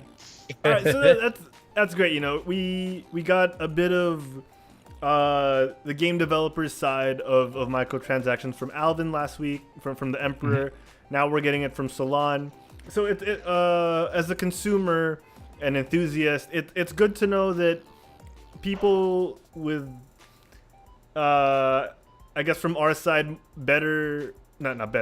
morally more aligned views on microtransactions. Actually, there are people out there who are on the development side that kind of side with us in terms of, if they give us microtransactions for certain things, it's all right, but putting things behind a paywall is evil. not paywalls. Yeah, that's why most of the games that do have microtransaction that does well and people doesn't really complain are the ones that even you don't pay, you can still get it. It just takes a long time. Yes. And and it doesn't affect the game balance really. Yeah. It just makes things easier for you. Okay, then that's fine. Quality of life improvement. That's what we said. Exactly. Yes, quality of life. Yes. And cosmetics. Yeah. Oh, dude, cosmetics all day, every day. Yeah. Yes. I mean, the funny thing about Overwatch's cosmetic, like all those things that you have, is that you can't even see it yourself while in the game. That's true. Well, you can see the arms. I mean, you can see the arms like here. Yeah, just arms, but you don't buy it just for the arm. That's true. That's a great point. That's true. I mean, even Elder Jin on the chat goes, "Oh, like Warframe as well. Warframe is it's also the same." Yeah. You can see it, but you are buying it or you are trying to get it for some reason. Because other people see you. Yeah. Yeah, you want to brag. It's like, oh, look, he has the $100 platinum armor Farah thingy. Well, wow. Technically, it's the same as like real life. You go to Uniqlo, you're not gonna see your own clothes unless you look in a mirror, right? You're not gonna see that 2,000 peso shirt or jacket unless you look in a mirror. Look down on yourself. When you look down, you kind of see look, it's my 800 peso pants from Uniqlo. But but you don't see it as a whole. You have to look into a mirror to see it as a whole. Right? It's the same thing, right? When you're in Overwatch, you can see your arm, like what you said. You see the arms, right? But if you want to see the whole thing as a whole, then it's a different story. Yeah. I mean, it's also odd to compare it to real life because I'd like to think that clothes are not optional in real life. You got cut. You're Harold, getting cut, Harold. We all couldn't hear you. Okay, there. Just try it again. Say that again. No, because I'd like to think that clothes are not optional in real life. I'd like to think that people are required to pay for clothes to get further in life. That's... Well, you can pay for the clothes in Overwatch, You can. Oh, gosh. Yeah, especially Golden Gun. Well, you can pay for Golden Gun, but You can't pay for it. you can pay for it. You really have to pay. That's a great thing. Is badges of honor that prove that you have skill are not something you can buy with real money. You have to earn it. So that's Just like with everything in this, you gotta earn it.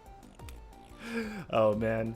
Okay, so Solon, we've talked a lot about the gaming industry, and you know we've discussed a lot of it, development side things. But I wanna get to this before we run out of time, because we're doing really well with you. We're talking a lot, and I don't want this to get lost. I want to hear about KooApps. Okay. We've talked about you as a person. We've talked about the industry, but I want to find out about your company, KooApps. So, for the people at home who don't know, what does KooApps do aside from make wonderful games like Word Beach? Okay, so KooApps basically, according to a lot of the people that I know, I didn't even start this term. I only heard it from someone else, and I go, oh yeah, maybe, yeah, probably. Okay, so KooApps is actually right now they said the eldest full indie game developer in the Philippines. Okay, because ever since we started the business for like 8 or 9 years, we never make other people's game. We make our own game, and we survive by making our own game full time. Okay, so yeah, that's what we do. And then right now we are in mobile, but eventually we will move into other platforms. Yeah. That's great. Okay, so you're talking about your games right now. How have those been doing on mobile? You've mentioned you guys are focusing on mobile right now, and eventually you're hoping to branch out further. How have your current games been doing? Well, I would say that the games are doing well. I mean, we made a lot of games, and actually, I would think that we'll probably make about like 60 games or more already. Yeah, that's how much that we've published. Okay, and we don't keep every games on in the store. Some of the game we didn't feel that it's good enough that we removed them. Yeah. Wow. So whatever that you see are actually the one that's paying the bill. Okay, that's awesome. So you're not afraid to weed out games that you don't think are good enough or don't represent your company as well as they should. Oh, Harold, you're you're cutting in and out, man. That is so weird. Let me lower the background music or whatever. I'm hearing typing as well. That might be getting that was me. Favored over. Yeah. Was no, me. I mean I'm just saying that might be getting favored over. No, over I know. my Like I said, voice. that was me. I volunteer. Put your arms down. No, so what I was saying was you're not. So are you saying that you're not afraid to weed out games that aren't representative enough or well enough for KooApps from the stores? You're not afraid to weed them out and take them out if you think that they're not good enough? Yeah, certainly. Yeah, so whatever that we keep under KooApps brand are the ones that we actually actively handle and develop, and people actually like them. Yeah. That's awesome. So you're saying, you actively handle.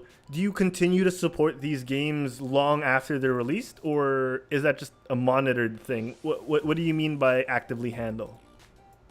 Basically, just like what earlier we have been talking about, like in-app purchase and monetization related.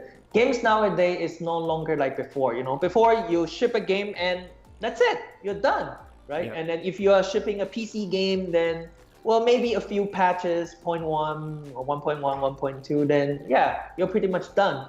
But with a mobile game, and also it actually started from MMO. Okay. But yeah, with how internet it is right now, and also how mobile is right now, game is becoming more like a service rather than a one-off kind of thing. Yeah, especially in mobile field, and that's why they will keep on continue support it and keep on building more things on it, and actively keep on adding things. Yeah, so that more people will continue to play.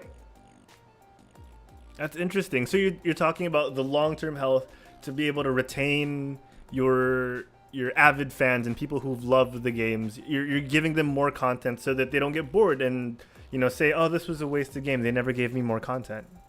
Yep. See, wow, it's been there more than 10 years. It's mind-blowing. Yep. Oh, Solon. It's Power Plus surviving. Frenzy in the chat says that he wants KooApps to make a battle royale game. We'll see. We have to evaluate the design. whether it works out or Like, not. can it be like melee battle royale, and it's just all pets from Pets Race? Oh. Mhm. You could have that one for Yep. free, Solon. Just credit us. Just credit us in the. Speaking of things for free, Design dogs in our image and likeness. Wait, what was that, Mick? Sorry. speaking of things that are for free, Word Beach by KooApps. Yeah. Playing it right. Right.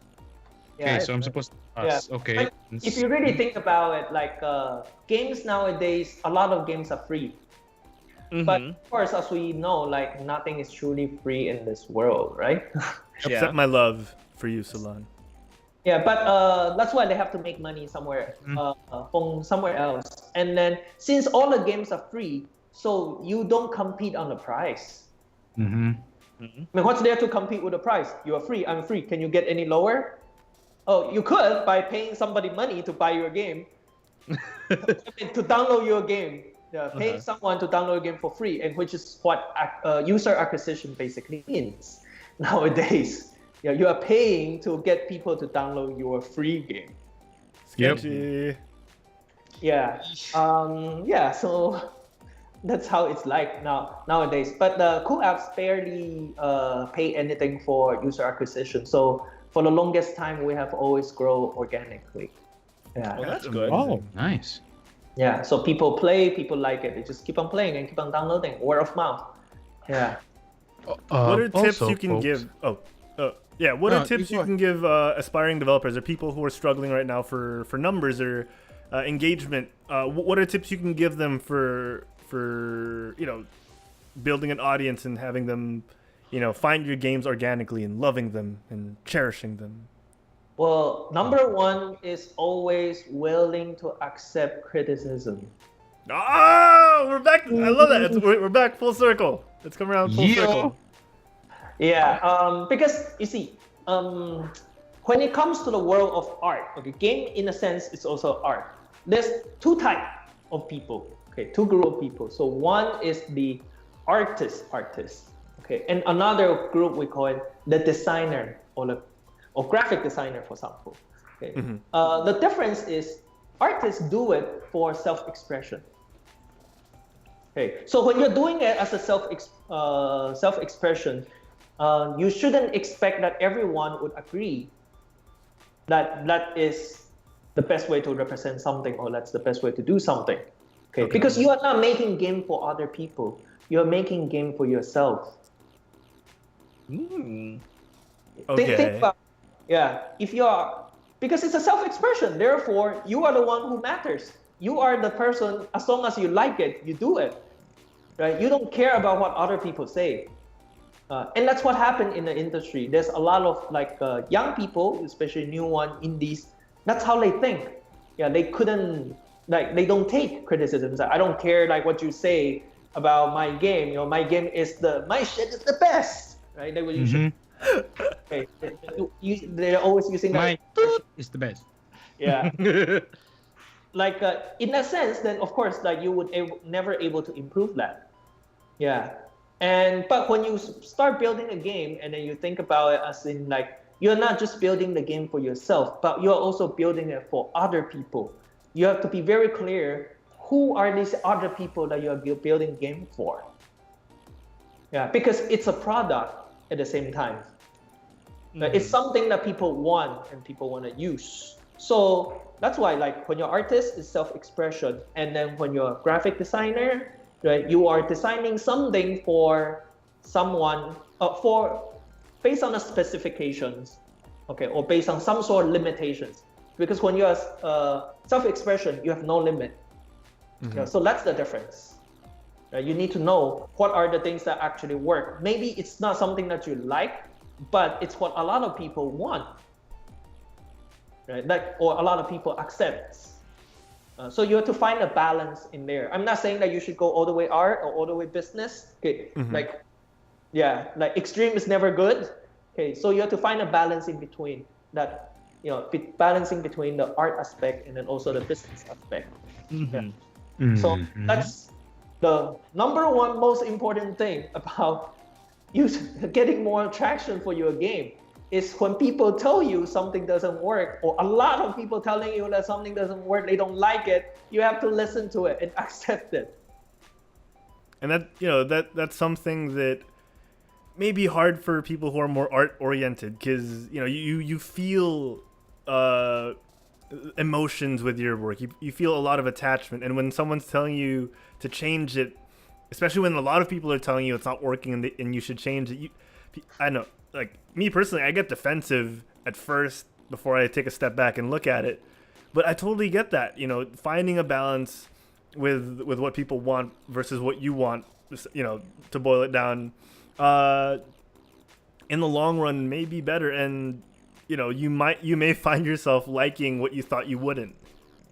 Yeah. And if you look at a lot of the most successful devs, a lot of the most successful developers game wise are the ones who listen to the community. Yeah, hi, right? Blizzard. True. Yeah. AJ. Hey. Oh man. No, but yeah, like I love that. And as Cheska in the chat says, knowledge bomb drop. That's very enlightening. I personally may not have thought of it that way, and put it that way, but now that you've mentioned that, it's like, wow. Mm-hmm. I am self-centered. No, I am self-centered. No, no, but that's very interesting and something that people have to be more self-aware of, I guess. Mm-hmm. Yeah, I mean, if you don't care, you're just doing it for fun, and you're not doing it for a living, then of course, just do whatever you want, knock yourself out, right? Yeah. Just have fun, okay? You don't need to care about whether people like your game or not. True. As long as you enjoyed it, that's all it matters. But if this is something that you want to do as a business, then you have to look at it at a business point of view, and how to marry that together. Yeah, that's actually very, very difficult and very hard to switch for a lot of people. Yeah. And I'm sure. All right, so Solon, you've given us so much great insight, and Diego, I'm sorry, we're not going to have much time for news. It's cool. It's cool. But I do want to get through a couple more things with Solon before we wrap up the show. Folks at home, if you have anything you want to ask Solon, please do type it in the chat. We have a couple more minutes that we can pull him in before he has to go home to his loving bed. So folks, come on, let us know. To his loving bed for two. No, I'm going back. For one. Yeah, I'm going back to Mercury later. Oh. Oh yeah, you're going to Merc. Oh, nice. I see what you did there. I see what you did there, sir. Good job. My gosh. All right, so Add my me up on battle. co-hosts, what do you want to ask Solon? Ask him now. I have one. Go, Mick. I have one. So I'm just curious on like how the coding for mobile games works as compared to like making full-fledged game for a console. Is it like easier, or is it like just as hard? It's just that there's less to do. I mean, like less work to do to get a polished finished product. Yeah. Well, principally they are the same. It depends on what you're trying to do. Because whenever you talk about console or PC, most of the time you're referring to AAA. Yeah. Right? And in mobile, usually you're referring to something that's more casual and lighter. And obviously, a game that's expected to have a story of 60 hours and gameplay of more than 100 hours is infinitely more complex than something that you play for 5 minutes, you can drop down, and then when you are in a CR, you take it up for another 5 minutes, and put it down. So the complexity, the main issue is on the complexity of the game, like how complex the game is going to be. The more complex the game, the harder it's going to make, no matter it's mobile or PC or console. Okay, the programming principles are all the same. You just need to learn the language. You need to learn the tool. That's it. I see. But like programming logic is standard across the board. Okay, so that's why for example, like in our company, we focus a lot on the raw programming skill of the programmer. Okay, not so much on like how many language do you know? You know 10? Wow. I'm not gonna hire you if you know 10, but you can do very simple stuff. Now you can choose whichever language that you want, but I just need you to able to, get the result that I want. And if you can, then there's no point. All right. Right? Yeah. Yeah. But then, like I would say, like at first, they are both hard in the sense that if you're doing AAA, you're pushing the boundary of the technology and what the hardware and software can do. Okay? And in mobile, same thing happened, and you're gonna hit that boundary a lot easier, a lot faster, because mobile are relatively very low power, especially back then. So like something that's very simple and easy to do on PC and it will run, it actually doesn't run on mobile. That's why at the first, mobile barely has any 3D games. Yeah, because it's simply not capable. So imagine you are the very first 3D game, or first few 3D game came out, you have to break the boundary. Yeah, so it's the same thing when it comes to difficulty. Yeah, they are just about the same. Yeah, it just depends on what you want to achieve. I see. Wow. Mm-hmm. No, Right. the reason why I asked though is because of Final Fantasy 15 releasing not only on PS4 and recently PC, but they also released on mobile. Oh yeah. So the cute version. the cute version, but it's exactly the same game. It's just that it's cuter now.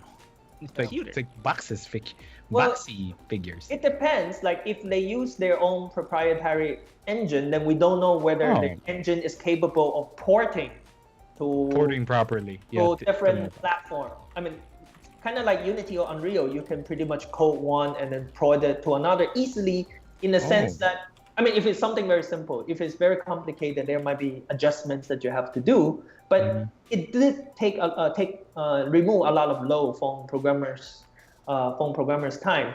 But if they are not, then it's still going to take time for them to do it. However, they have an easier time to code it from scratch. It's because they have, technically they're not doing, because they're technically not doing it from scratch, since they have access to the original source code, and they can basically just convert it to another language. You're basically translating from one language to another, but the logic stay the same. Yeah. Yeah, so it's not going to be that hard. Yeah, you just have to take a lot of time to translate and optimize it for mobile. Like that's why it becomes cheapy, right? Rather than that, realistic anime-ish look, right? Yeah. Chibi, yeah. I like All right, chibi. so I want to get to the chat real quick.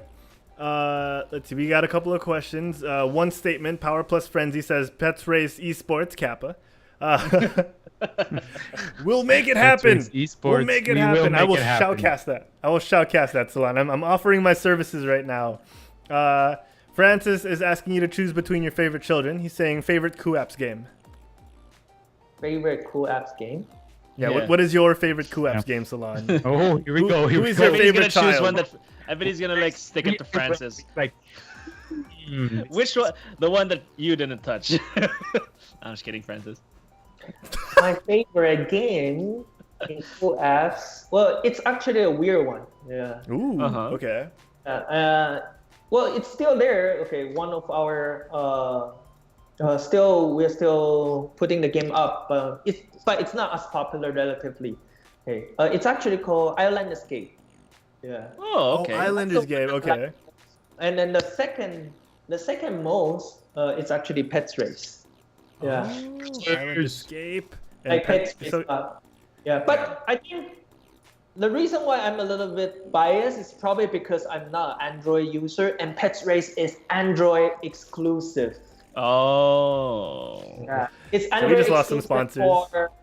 No, I haven't finished. Android exclusive for the near future only.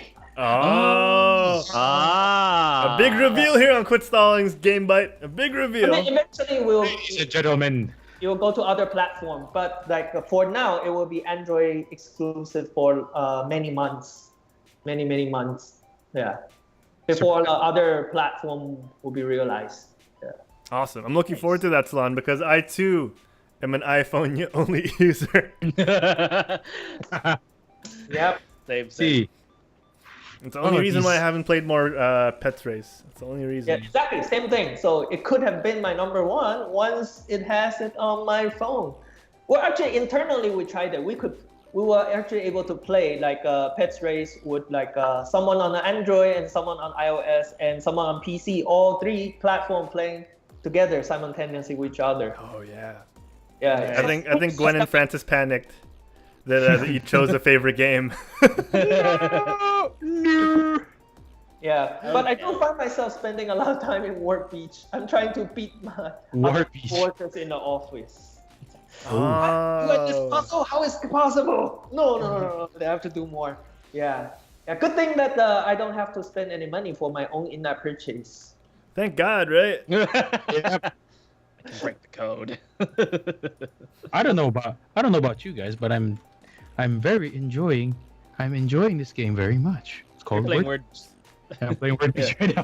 Mick is also playing Word Beach, like Solon. Yeah. All right, so we have got another another question in the chat. Yeah. Yeah. Go for it, DZ.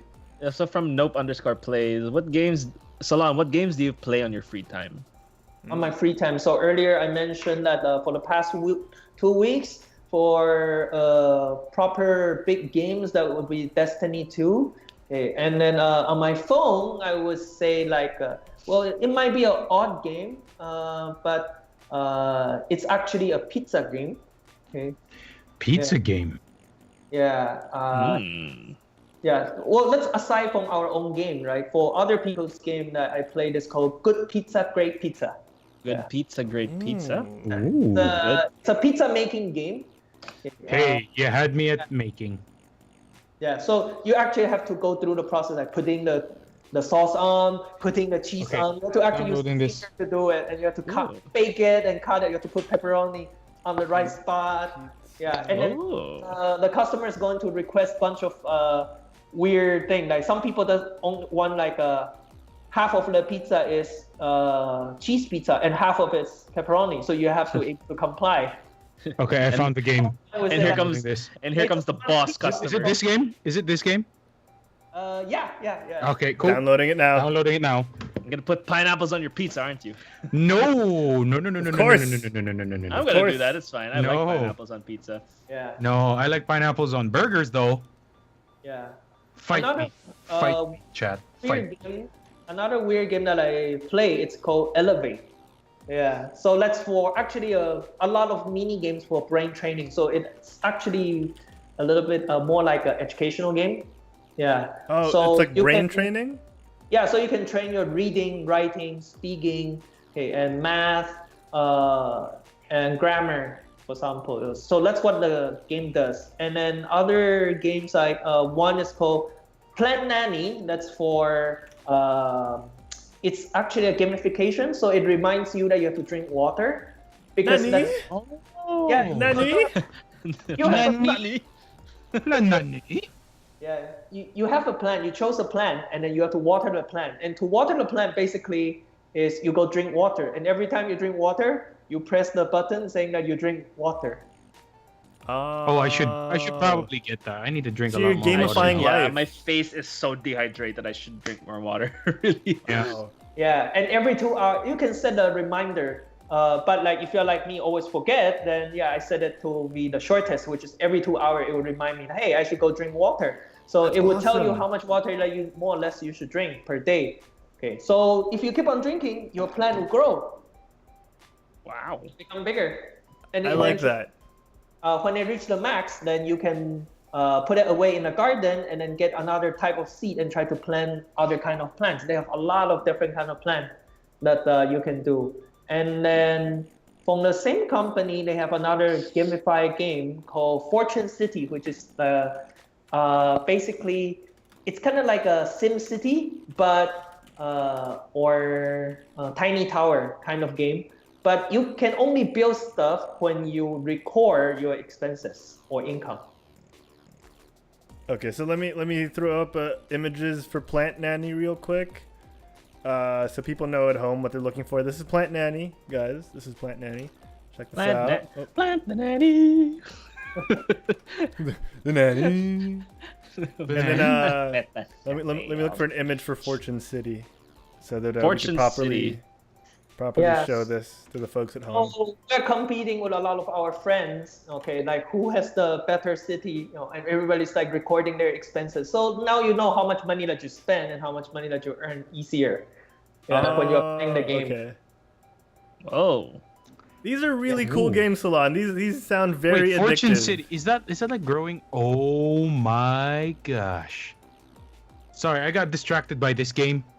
The Good Pizza, Great Pizza. That's actually a really fun game. I'm definitely gonna be a 10 out of 10 in my toilet seat rating. Yeah, it's actually interesting because we have food-related games also, but they are more like entertainment. I never thought of making a game that way. So, like, if I could turn back the clock or go back to the past, I would change my old games. We have like Froyo games that I will make it something like that. Yeah, it's actually basically they took it to another notch, which is I was pretty much impressed by how they actually came up with that idea to do it that way. That's cool. So it's pretty cool. And then there's only one war game that I play on my phone. Yeah, it's called Xenia, Kingdom of Xenia, Dragon Wars, and that's actually from our company. I actually played it without cheating because remember I can get whatever that I want. Game. I played it without cheating for more than a year. Actually, I was looking at this a while ago, and I was going through your site. It looks kind of cool, kind of like the war-based, the city war-based kind of game. So I'm definitely gonna check this one out. Yeah, it's actually a pretty, I'll consider it a pretty old game. Okay, but we are still working on it, and we're trying to, because recently we start to put in more resources there, and we're trying to make it better for a lot of our players. Okay, so no matter it's in art or no matter it's in multiplayer and quality of life, and even game balances. Okay, there's going to be a lot of things that we're going to change in that game. But for now, due to limited resources, it's going to take some time to make everything happen. Yeah. Understandable. Like, these things don't happen overnight, and you want to be sure they're polished and ready before they're released. Yeah. That's awesome. All right, going back to the chat, you were mentioning earlier, yogurt games, which kind of plays into what Sorbetas PH in the chat says. You could make good ice cream, great ice cream. That'd be a fun game. That'd be a fun game. Yeah, I could. The problem is Oh wow, that would be hard. resources. Like you need to have people to do it. Oh. And people it's not that easy to find. Great people it's hard to find. You have to find people who are as crazy as you and who likes to play Overwatch with you at the same. Just look under your desk. My CV is there. All right, I'm okay. I will under work. your desk right now. Yeah, I mean, you have, no matter like how good the person is, if the person cannot get along, he's just an asshole. Then you won't able to. Oh my god, we have like so many stories of asshole teammates that I could share endless. I think if Sorbs is still in the chat, dude, you can list an entire chat box of experiences. Yeah, I know it's the same thing. Like no matter it's in game or in work, like if there's asshole, then you won't able to work with that person. Even though that person, you know that independently, like if he's alone, he's really good, but just doesn't work as a team. Especially It doesn't click so well with the game peers. development is a team. He doesn't want to Exactly. switch out. Just Throw in. Oh my gosh. Oops. And all these toilet games, Solon, that you've been recommending, kind of makes me agree with Jay-Z time. You got to make 60-hour toilet breaks happen. We got to make it happen, guys. 60-hour toilet breaks. Let's do it. Let's do it. 60 hours? 60 minutes. That's what he said. 60 hours. I mean, you got to eat. Yeah. You got to eat, so at least you're already on the can. Yeah. I mean, it's pretty convenient, right? Shit, bud. You got a S bucket. Oh my god, it's so gross. All right, guys, final questions for Solon before we head out. Diego, Mick, you guys have anything else you want to say? Ask? Quick question. Go ahead. Solon, Titan, Hunter, or Warlock? I just click whatever was the first one in the option. So it turns out that was a Titan. I didn't think. Doesn't matter, just whatever. I'll play. I just want to play this damn game. Yeah. Come on. Yeah, even the character creation is like, as long as it's a girl character, then it's fine. Yep. I mean, Oh, wait. if I'm gonna spend hours and hours looking at a character from behind, I want to make sure that it's pleasing. Come on. Preach, Mr. Solon Chen. Come on. I have friends that say the exact same thing. You people The are. exact same way. Okay? Because I have a friend who goes, he doesn't like playing girl characters because, you know, he wants to imagine himself as the character. While I'm in the exact opposite. I'm like, I just want to look at my character and not get like fatigued by, you know, by a chiseled ass of a male character or something like that. I Exactly. totally thought you were going the other way. I totally thought Mick was gonna be like, yeah, I too like to imagine myself as the character. That's why I choose a female character. No, if I wanted to do that, I'll probably, you know, I'll probably play WoW because I really like. I'm too immersed in that game. That's why I never really went with the girl character there. Depends on the game, to be honest. Well, if the game has a good art, then yeah, definitely go with a girl character. If they all looks like polygons, then it might not be matter that much. But if you really want like a feeling that yourself is there, I would recommend choosing a guy character in a VR game because you don't see yourself. So then, therefore, having a guy character works well. But if you're gonna see yourself inside the game very easily from behind, you know, the camera is always at the back, you can see your whole body. Then yeah, I would pick girl character. That, most please, of the time. please heed this man's words, okay? Oh man, speaking of this man's words, Lordian_G in the chat says, Solon is like video game Confucius. I find that a little racist, but also very apt.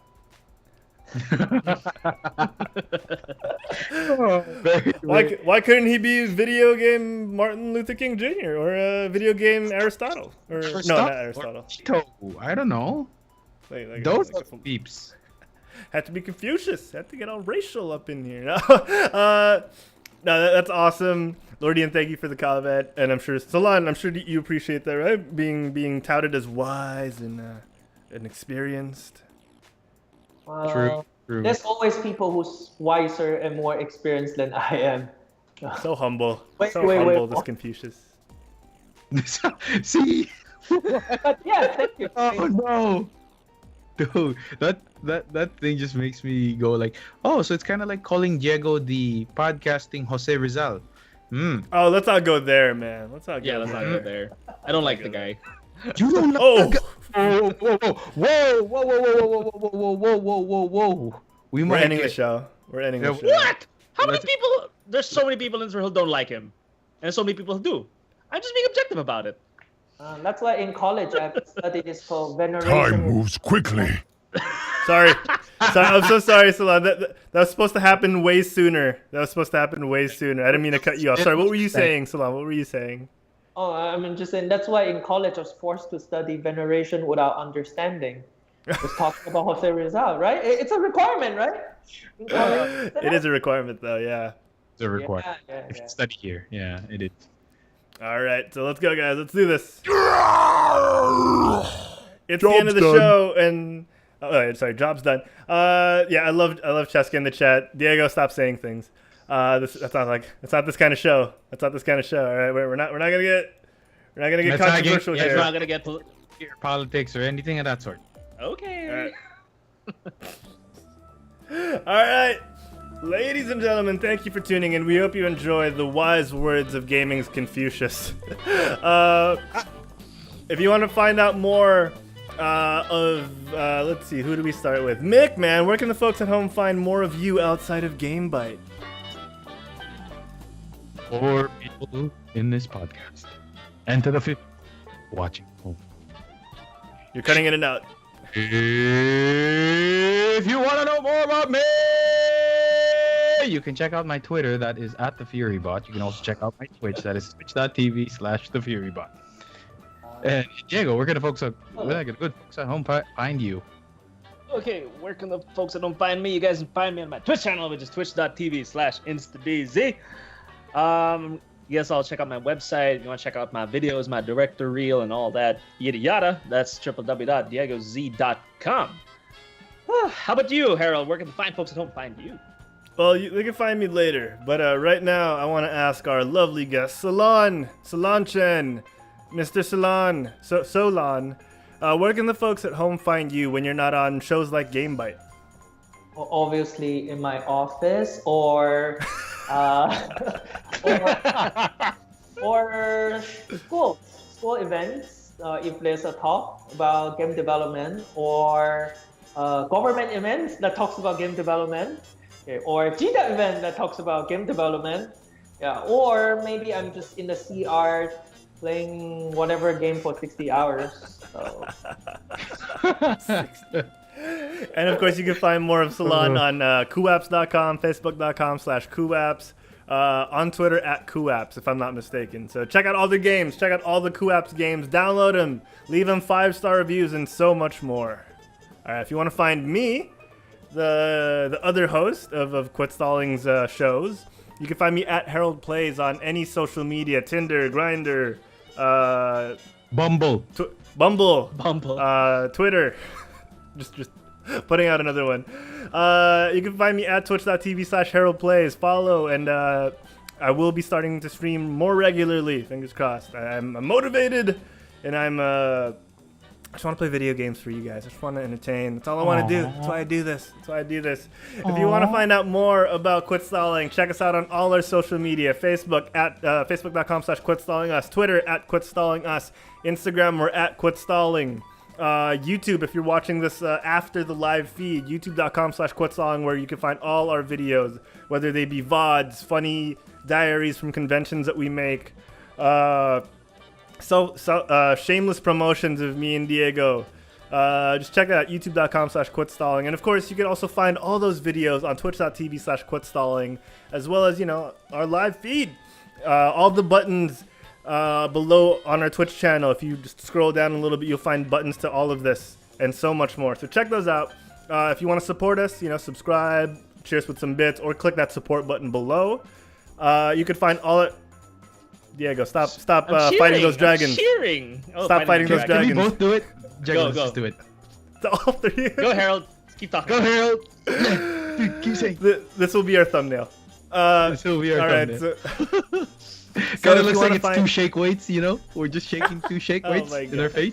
Near our face. Someone clip that. If you want to find our audio-only versions of the podcast, as Nightbot has so kindly showed you on our chat, check us out on iTunes, Google Play, Stitcher, iHeartRadio, Pocket Casts, and so many more. Leave us a 5-star review if you enjoy the show. Every 5-star review helps, because you give us a chance to be found by other people. And share us on Facebook, and share us anywhere. Just help spread the word that we interview wonderful people and share great knowledge from people like the Confucius of Gaming, Solon Chen, and the Emperor of Game Developers Association of the Philippines, Alvin Huban, as he said last week. So check us out. Check all our good stuff out. Subscribe and do all that good stuff. And we appreciate everyone for tuning in live and chatting with us actively. Thank you to everyone. Of course, we wanted to show all our most recent subscribers. It's the DZ, the Furybot, and Solon Chen. All our subs are on the show right now. Yeah! Yeah! Woo! Woo, baby! Oh my god. Yeah! That's how we do it, man. Huge shout out to all our most recent followers. Yusendo_Fair, Desktop Sun, Godfist Gaming, Leah Girl, Ink Geek Studios, Mr. GB, Kapitan Kokoy, Dan's Random, Archer Perez, It's_Com, and everyone who's following us, all you wonderful people. Thank you so much for the follows. Thank you so much for the subscribes. Of course, the people who have cheered us on with some bits, we gotta say hi to them. I am Kokak with the 10 bits, Elder Jin, and of course Clark Q Plays. Thank you everyone for tuning into this week's episode of GameByte. We'll be back next week with a different guest. I think, Mick, we have... Is that Joy Kalulo next week? Yeah, Joy Kalulo from Mineski. Awesome. So tune in, everyone, next week. And of course, if you're watching live right now, we still have a bit of the after show. We're going to keep Solon for a couple more minutes and find out the deepest, darkest secrets in his mind. Yes. But till then... Like Putin's favorite sailor. Is it Moon? Is it Saturn? Is there a Mercury? I forget. Yes. Is there a Mercury? There is a Mercury. There is. All right, we'll get to that later on. All right. But till then, get off your butts and quit stalling. We'll see you guys next week. Same bite time. Same bite channel. Bye, everybody. Bye. I'm going to pause this and I'm going to play the outro.